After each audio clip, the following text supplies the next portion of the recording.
ఆంధ్రాలో ఎన్నికల యుద్ధం ప్రారంభమైంది. టీడీపీ, జనసేన, బీజేపీ కూటమికి వైసీపీకి మధ్య నువ్వా నేనా అన్నట్లు పోటీ సాగుతోంది.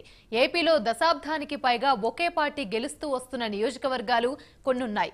అందులో కోనసీమ జిల్లాలోని మండపేట ఒకటి. ఇప్పటివరకు ఈ నియోజకవర్గంలో తెలుగుదేశం పార్టీనే గెలుస్తూ వస్తుంది. అలాంటి టీడీపీ కంచుకోటను బద్దలు కొట్టడానికి సిద్ధమయ్యారు తోటా త్రిమూర్తులు.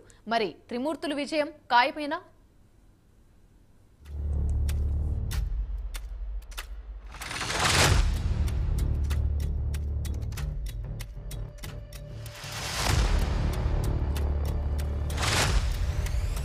గతంలో ఆలమూరు నియోజకవర్గంలో భాగంగా ఉన్న మండపేట నియోజకవర్గాల పునర్వ్యవస్థీకరణలో భాగంగా 2008లో మండపేట నియోజకవర్గంగా ఏర్పడింది.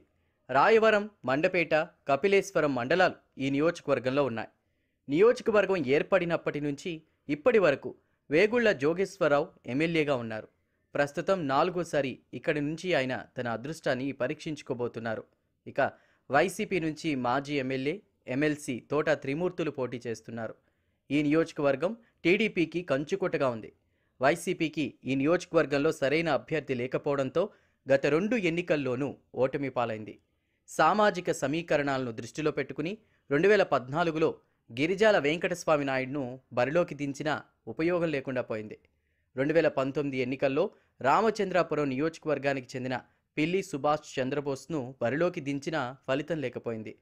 దీంతో ఈ నియోజకవర్గంపై వైసీపీ స్పెషల్ ఫోకస్ పెట్టింది.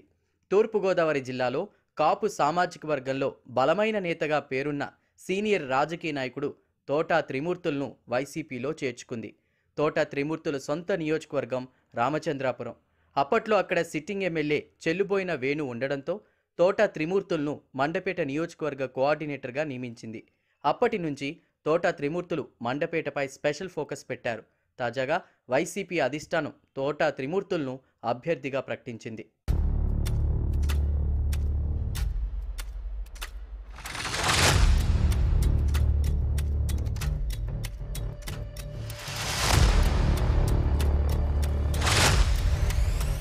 గతంలో ఈ నియోజకవర్గం నుంచి పోటీ చేసిన వైసీపీ అభ్యర్థులతో పోలిస్తే తోటా త్రిమూర్తులను బలమైన వ్యక్తిగా చెప్పుకోవచ్చు. రామచంద్రాపురం మండపేటకు పక్కనే ఉండే నియోజకవర్గం కావడంతో ఇక్కడ ఆయనకు పరిచయాలు ఎక్కువగా ఉన్నాయి. మరోవైపు సొంత సామాజిక వర్గం బలం ఆయనకు ప్లస్గా చెప్పుకోవచ్చు. జనసేనకు ఈ సీటు ఇవ్వకపోవడంతో జనసేనకు చెందిన నాయకులను ఆయన ఆకర్షించే పనిలో పడ్డారు. ఇప్పటికే జనసేనలో కీలకంగా ఉన్న నాయకులను కలిసి ఈ ఎన్నికల్లో తమకు మద్దతు ఇవ్వాలని కోరినట్టు తెలుస్తోంది. అయితే జనసేనలో కొంతమంది తోటా త్రిమూర్తులకు మద్దతు పలుకుతున్నట్లు ప్రచారము జరుగుతోంది. 2 ఏళ్లుగా మండపేట నియోజకవర్గంలో విస్తృతంగా పర్యటిస్తున్నారు. మరోవైపు జోగేశ్వరరావు అభ్యర్థిత్వంపై మండపేట టీడీపీలో భిన్నాభిప్రాయాలు వ్యక్తమవుతున్నాయి. అదే సమయంలో వైసీపీ అభ్యర్థి తోటా త్రిమూర్తులు కూడా కాపు నేత కావడంతో కాపుల ఓట్లు 2 వైపులా చీలి ఎన్నికల నాటికి ఈక్వేషన్స్ ఎటువైపైనా మారేందుకు ఆస్కారం కనిపిస్తోంది. ఇంకోవైపు మండపేటలో వరుసగా 3 సార్లు టీడీపీ అభ్యర్థి గెలవడం, అనుకున్నంతగా ఈ సెగ్మెంట్ అభివృద్ధి చెందకపోవడం వంటివి వైసీపీకి ప్లస్గా మారే అవకాశం కనిపిస్తోంది. ఇద్దరూ బలమైన వ్యక్తులు కావడంతో ఇక్కడ పోటీ రసవత్తరంగా మారింది. మండపేట మొనగాడెవరో జూన్ 4న తేలనుంది.